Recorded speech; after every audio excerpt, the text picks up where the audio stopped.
Hi aviation lovers, my name is Rubina, you're on the Just Dream Ginger channel where we explore the skies, share aviation insights and dive deep into the reality of cabin crew life. Today we're going to discuss one really specific but important topic for many people, scars. Can you actually work as a flight attendant if you have scars, and do you need to declare them during recruitment process? I have you covered, so if you're interested, fasten your seatbelt because we are flying right into it.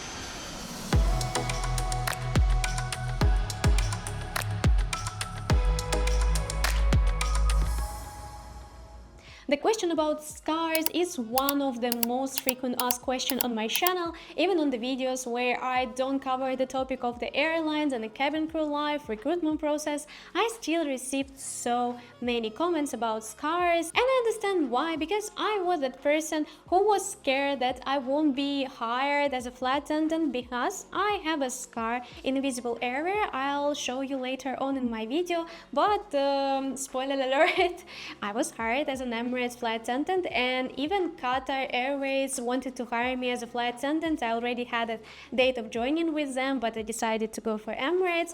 But they assessed my scar in a visible area, and that was absolutely fine, and I'll show you later on in this video. First thing first, honesty is a key during Emirates or Qatar recruitment process or any other airlines recruitment process. You will be asked to declare all your scars in a form that they're given during the open or assessment day, and if you're successful and they want to hire you, they will provide you with a medical declaration form, and in that form you also need to declare all scars you have. And if you decide to lie and don't declare any of those, they can easily fire you if they find out later on, even if you're already in the company. So to be on the safe side, just declare them all. Nothing gonna happen if your scar is under the specific requirements, which I'll describe, but don't lie on your resume, don't lie on your medical declaration form, otherwise it's give them a legal right to fire you. Now let's break it down. Scar doesn't automatically mean that you will be rejected. In fact, many flight attendants have scars, and it's absolutely fine if you have scars in invisible areas, and some flight attendants, including me, have scars in the visible areas, but if they look specific way, company should be fine with that. If you declare that you have scars in visible areas, they just required more assessment, and if the company think they're fine, you'll be hired. And I'll tell you what kind of scars are actually considered fine with the airlines. Of course, scar that covered by the uniform, guys, you are lucky because you have trousers and a long sleeves. Girls, you are less lucky because for you it's just a blouse and a skirt. But if you have scars anywhere in the area that's covered by the uniform, a company won't have any question about them. So you can even have tattoos with Emirates in those areas, so scars are not a problem. With Qatar, you cannot have tattoos at all, but scars in the area that covered in uniform is not a problem. You also find with almost invisible scars, so basically if your scar is faint to the point that people don't really see it unless you point it out, these scars is also fine and totally acceptable by the airlines. Ladies, don't be scared if you have scars on your legs, because if you have your stockings on and your scar is not visible when you're wearing your stockings, that also should be fine. For example, if you have like 20 dance stockings and you could still see a bit of your scar, you could use stockings with a higher dance like 40, or when I work as a flight attendant, I wear compression stockings. I don't have scars on my legs, but I just use compression stockings because it's more comfortable, and usually you don't really see your skin in those kind of stockings, but be really careful when you're buying them, because the color of the stocking should be equal to your skin color, then you can have those. And then shallow scars from chickenpox or acne. If they are not deep and not really noticeable, then it should be fine, especially if you already have like a session with laser. It's not deep and it's easily covered with a makeup. Those kind of scars should be fine. But especially when we discuss scars on your face and your hands, we need to mention that not all scars will pass. So let's talk about which scars are not allowed when you work as a cabin crew. Of course, visible scars on your face and hands.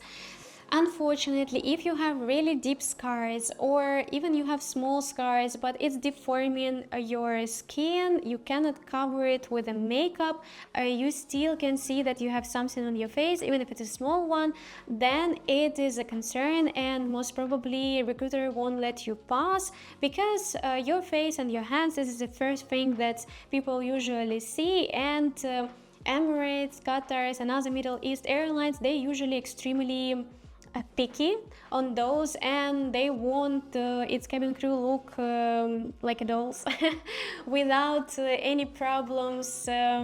So yeah, if you have scars on your face, that's impossible like at all to cover with a makeup or they are deforming your skin, then they won't let you pass.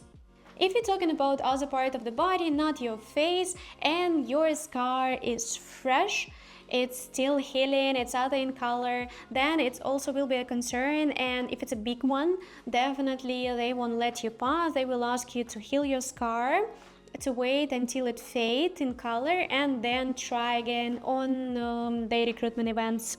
Also, scar that significantly alter the skin appearance is a no. It will be really difficult to pass with those kind of the scars. And if it's a small one somewhere in a hidden area, then yes, they might consider and let you pass. But most of the time, if it deform a lot your skin, then they won't let you pass, especially if it's in the area closer to your face. Basically, large noticeable scars are a big no for the airlines. If people usually see your scars without you point it out, that's a concern for the airlines and they don't want to have cabin crew with those kind of scars. So if you do have something like that, then you want to work as a flight attendant, then you will need to use some gels if it's a fresh scar to help it heal, not to deform your skin and to help the color fade. Or if it's an older scar, you can use a laser session to make it less noticeable. Then yes, they might reconsider it in the future. And at the beginning of this video, I promise you to tell about my story, to show you my scar. Basically, when I was around 2 or 3 years old, I almost cut half of my finger. So my parents took me to the hospital and they stitched it back, but I have a scar and it's kind of deformed my finger. The thing is, it's in the hidden part of my hand, it's on my palm, so usually people don't see it at all until I point it out. And I show that scar to Emirates, I declare it, and Emirates recruiter had like 1 second look on it and she said it's fine. When I was on the Qatar open assessment day, they took a lot of time to assess my finger. They took me to the window, they switch on the light in the room, they assess it in different angles, and then they told me that's fine because it's in like, if you see my hands, you don't see it. Even if I'm going to show you my palm, you don't see it because the color of it the same as my hand color, and it's just a small scar. That's why I was accepted as a flight attendant with Emirates, and I was accepted as a flight attendant with Qatar Airways, but I just decided to go for Emirates because I wanted that airlines more. The thing is, if your scar is kind of like mine, people don't usually see you are the person who is saying, oh, I have a scar, then those kind of scars are fine. If people can see it without you pointing it out, then it might be a problem and you need to do something before you apply for that position. Or, that's my recommendation, go for the open assessment day and ask the recruiter about the scar, if it's acceptable or not. Usually they don't give feedbacks on your performance from your group assessment or your interview if you're not successful. But if it's something that you don't have a control over, like your haze or scars, tattoos, they're usually saying that it's not allowed. or you cannot work as a flight attendant with that haze or with that kind of scar. I asked my recruiter if that kind of scar is fine, and they told me straight away that it's fine. So if you have that question, if you're scared that won't accept you because of the scar, don't be afraid to ask them. If the person is nice, they will let you know. I hope I answered your question about the scars, because there are so many of them, and I understand you people, I also was scared about mine. Please don't forget to like this kind of the content. If you like what I'm doing, subscribe to this channel, because I spend a lot of times and energy for doing these videos, and I really appreciate your support. So you can even share this video to a friend who is also aspiring cabin crew, and I believe I see you soon. Bye!